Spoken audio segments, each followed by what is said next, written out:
O dólar deve chegar ao final de 2015 lá pela marca dos R$ 4. A expectativa não é minha, é do relatório de mercado Focus, do Banco Central, e foi divulgado no início de outubro.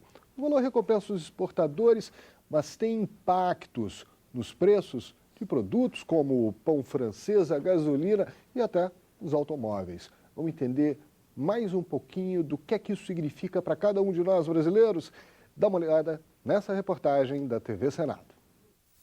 A alta do dólar chega a 48,4% neste ano.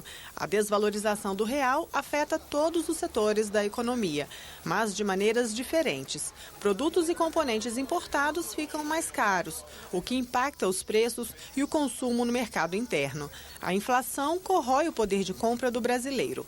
Já o setor de turismo comemora porque destinos nacionais se tornam mais atrativos. Câmbio desvalorizado também agrada aos exportadores, porque nossos produtos ficam a preços mais competitivos no mercado internacional, o que também é bom para a balança comercial. Muito bem, quem vai nos ajudar a entender o que está acontecendo com o câmbio é Victor José Hall.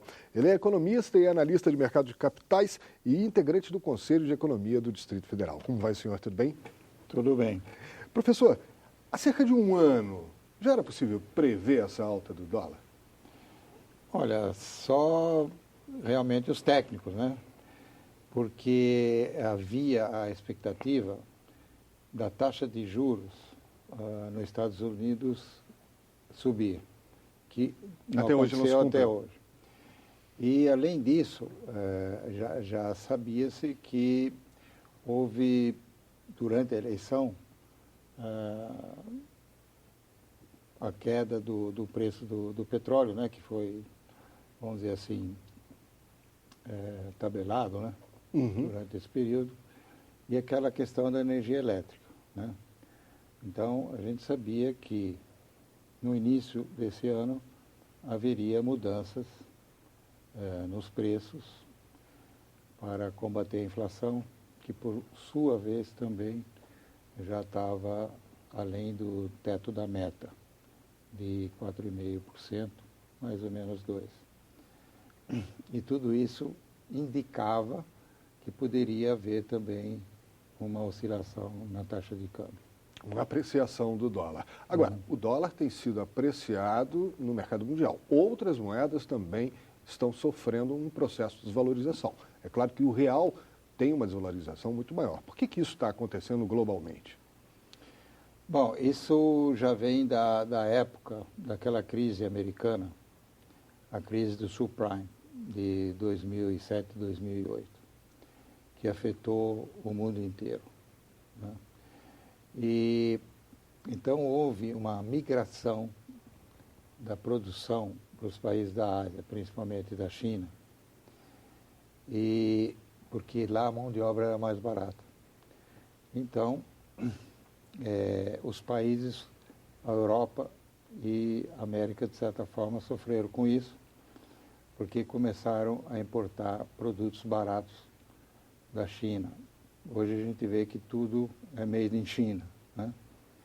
E isso, evidentemente, criou esse problema geral na economia mundial, na Europa, em todos os cantos. E aí a moeda de circulação mundial é o dólar e é considerado a moeda mais segura. Então teve problemas com o euro e os outros países tidos em desenvolvimento, como a Argentina, Venezuela, enfim, América Latina, os países da África, então sofreram mais com isso, porque houve uma migração dos investidores querendo mais proteção e mais estabilidade da sua moeda, migrando para o dólar. Ou seja, o mercado estava muito comprador para o dólar. Muita gente em busca do dólar no mundo todo, e isso faz com que o valor da moeda suba. Exatamente. Agora, isso explica que há um fenômeno global, e dá para dizer que o dólar no Brasil está sendo valorizado, está sendo apreciado por fenômenos externos, mas também por motivos da economia brasileira. Sim, sem dúvida, né? Porque, veja bem, aquela subida da taxa de juros aqui no Brasil, que era uma medida do Banco Central para combater a inflação, que já estava muito elevada, e os reajustes de preço do petróleo e dos derivados, da energia elétrica, iam impactar mais ainda a inflação. Então, isso indiretamente também mexe com o dólar, porque cria uma instabilidade por parte dos investidores em geral, que então prevêem tempos de inflação e tudo mais difícil, e querem se proteger também contra... porque o Brasil foi muito tomador de moeda estrangeira. Então, isto tinha que ser pago. E à medida que o cenário econômico brasileiro, especificamente, ia se deteriorando, havia, então, essa pressão sobre a taxa de câmbio, e então ela começou a se desvalorizar. E isso realimenta a inflação. À medida que o câmbio sobe, os produtos, em geral, sobem. Os produtos importados e os produtos brasileiros, mas que são exportados para o exterior. Tipo carne, soja, milho, enfim, os produtos agrícolas que são conhecidos no mercado como commodities agrícolas. Então, esses produtos também acompanham a subida do dólar, porque, evidentemente, o produtor nacional, tendo a vantagem de adquirir um preço melhor ao exportar, porque o dólar agora subiu, então ele prefere exportar e o preço aqui também sobe. Agora, professor, na explicação do senhor, o que a gente percebe é que está tudo muito imbricado. A taxa de juros, a inflação, a taxa de câmbio, um parece que vai realimentando o outro e piorando a nossa situação. É isso? É isso. As variáveis macroeconômicas, as principais, a taxa de câmbio, a taxa de juros, a inflação e também o crescimento econômico do país, o PIB, eles estão interligados e funcionam mais ou menos da seguinte forma. À medida que o câmbio sobe, então isso afeta a inflação. À medida que a inflação sobe, afeta a taxa de juros. Que é elevada pela Que é autoridade elevada, monetária. porque a dívida pública interna, ela tem que remunerar um pouco acima da inflação, porque senão os investidores não vão aplicar na dívida. E a dívida pública é muito grande. Então, à medida que sobe a inflação, a taxa de juros que remunera, por outro lado, esses títulos, fica um pouco acima da taxa de inflação. Então, e isso tudo, então, está interligado. À medida que sobe a taxa de juros, vai influenciar o crescimento da economia. E por isso que, tecnicamente, o Brasil está em recessão. Então, isso está tudo interligado. Agora, como sair dessa armadilha em que nos encontramos que permita que a economia volte a crescer? Então, a mágica está realmente ali, como está sendo adotada pelo ministro Joaquim Levy, ou seja, vamos elevar a taxa de juros, vamos esperar os outros indicadores se estabilizarem, que lá na frente a gente retoma o crescimento? Essa que é a grande discussão, que muita gente, os economistas e políticos, enfim, todo mundo quer dar o seu palpite e discorda.